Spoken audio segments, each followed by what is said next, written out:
உலக புகழ்பெற்ற கொனார்க் சூரிய கோயிலை கட்டிய கீழை கங்கை மன்னனான முதலாம் நரசிங்கதேவன். இந்த முதலாம் நரசிங்கதேவனோட தந்தையை தான் நீங்கள் படத்தில் பார்க்குறீங்க. 3ஆம் அனங்க பீமன். இவனும் அந்த சோழ இளவரசியான நம்ம ராஜசுந்தரியோட மகனான அனந்தவர்ம சோழகங்கன் வழிவந்த மன்னனாக சொல்லப்படுது.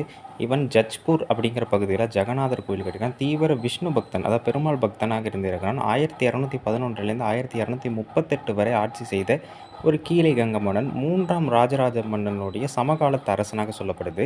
பல்லவ மன்னனான கோப்பெருஞ்சிங்கன் பின்னால் 3ஆம் ராஜராஜனை கைது செய்து சிறையில் அடைக்கிறார். அது விழுப்புரம் சேந்தமங்கலத்தில் நடந்தது.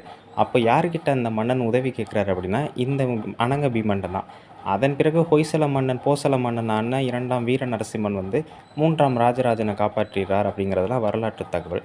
இந்த மன்னன் ஸ்ரீரங்கம் வரை போர் செஞ்சு அந்த பகுதி வரைக்கும் ஆட்சி செய்ததாகவும், அதே போல் கில்ஜி படைகளை தோற்கடித்து கலிங்க நாட்டிற்குள்ளே வரவிடாமல் செய்த ஒரு மன்னனாகவும் சொல்லப்படுது.